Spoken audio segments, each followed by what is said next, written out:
What's up guys, it's me Jen and today welcome back to another video. Repeat. I don't know why I'm overhyped, and I don't know. Maybe it's my day, I don't know. Maybe I'm feeling it, I don't know. Inspired? I don't know. Hey, what's up guys? And it's me, Jan, and today welcome back to another video. You guys already guessed it from the title, is that I'm going to give you guys today a tutorial on how I do self-portraits. In case you guys don't know, if you guys have been following me on my Instagram, I've been doing a lot of self-portraits recently. For the reason is that I don't have any friends.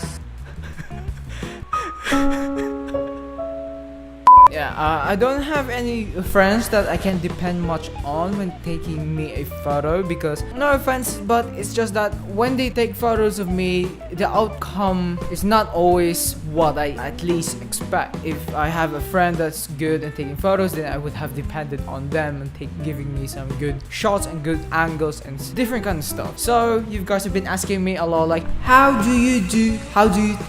so you guys have been asking me recently, well actually a long time ago, well not that long, you guys have been asking me how do I take these photos, what kind of software that I use, and editing photos. Go with the basics first. First question is, what is my gear? First of all, number one question. First question, there we go. What is your camera? Wait, no, what is your camera? I'm stupid. Oh my goodness. First question, what kind of camera do you use? Well, I use the Canon EOS 70D. First question, what kind of gear do you use? First is the camera itself. I'm using the Canon EOS 70D. It has the Wi-Fi capabilities, that's why I was intrigued by it. And also the focus touchscreen for videography. Well, that's the first thing that actually interested in. But now I'm more into photography. So what kind of lens do I use when taking photos? I don't use my normal 18 to 135mm unless when you want to do like landscape shot. This lens is the best. It's a zoom lens, so it's really far. And wait, let me try. Okay, that's way too wide. There we go. That's you're going way to the details. Never mind. Please don't mind my stuff behind me, because I don't have any good background either. This is my room here is not yet fixed. Soon when this one's renovated, everything will be clean. And of course I'm gonna redesign this. What should I do with this office slash bedroom? Next question is, also, I forgot to mention that also another gear is that I use my phone.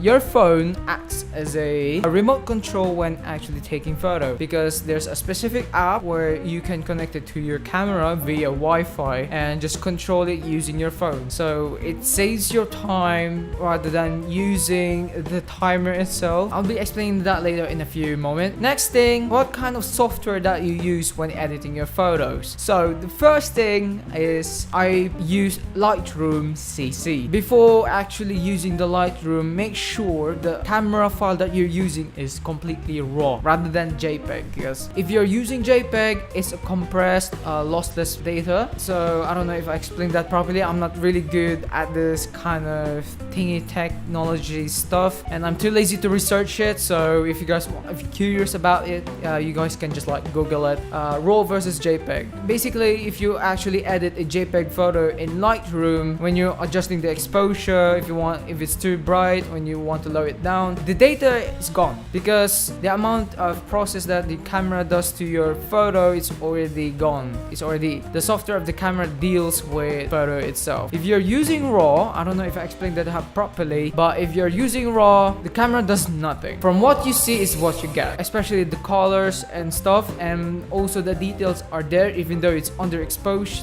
and overexposed. You can still edit and save the photo. Compared to JPEG, when you edit exposure, you can't save the data itself. So when you start editing a underexposed JPEG, it's gonna be really noisy, and the colors are just really disgusting, I swear. If you guys want to try that, but if you're using RAW, really good quality, and of course it has this crispiness, Spicy.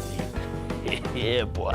Of course, it's an uncompressed file, lossless data. So I use Lightroom. This is where I adjust the exposure, the contrast, the whites, the blacks, highlights and shadows. And of course, the most important thing is the colors. So if you guys have been following me recently, I have different kind of presets I've been doing in my previous photos because I'm trying to fit it on the theme. Because if I do every single shot with my current favorite preset, which is the autumn that I customized it, some photos won't really reach out. So I had to switch sometimes with the different presets that I made could really blend well with the theme of my photo. And then after that, exporting the photo raw to JPEG. Now this is where the final thing that after exporting the photo from Lightroom is I move the photos to Photoshop. There's only one thing that I do in Photoshop is to add a fade effect on it, which you go to exposure, increase your gamma and decrease your offset, which gives you this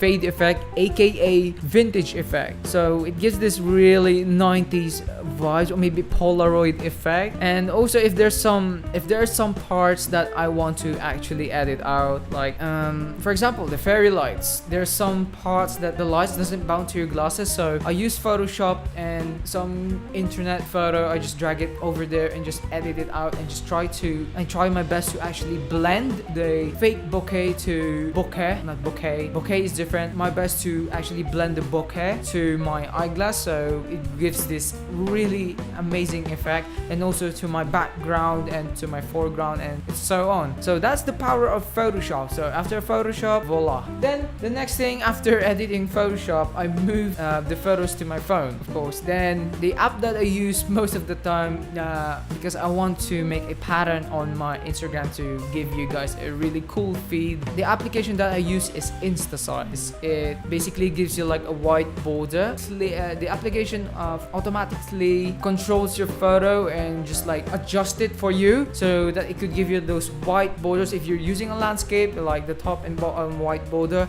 If you're using a portrait, the left and right white bar. There we go. I'm so bad at remembering stuff. I do apologize, guys. I'm still tired from school, and because of the transport, it's not that easy. Yeah, if you guys have been noticing how tired and ugly looking I am right now, so I do apologize, but please bear with me. Next thing is that the application itself. The application that I use is the Camera Connect, which is Canon made this application. I'm not sure if they have it on iOS, but the best thing about it is you can connect it to your camera via Wi-Fi. Your camera makes a hotspot with password and you just connect it with your phone. Then after that, when you already inside the application itself, there are two options. You can either view the images that you took into your camera, or the other, which is that you can control the camera and act as a remote. The only thing that's amazing about this is you can control your ISO, your aperture, and your shutter speed.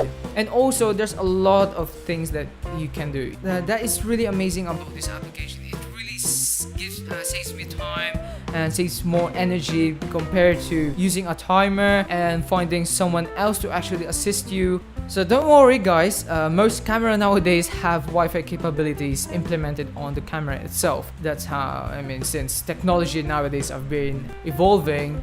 Also, the last thing about the application is that you can download photos from your camera to your phone. That's amazing. It takes time compared to going back home, connect your cable to camera to your laptop or desktop, cut and paste, and find the photos that you've taken. This one actually saves your time, and yeah.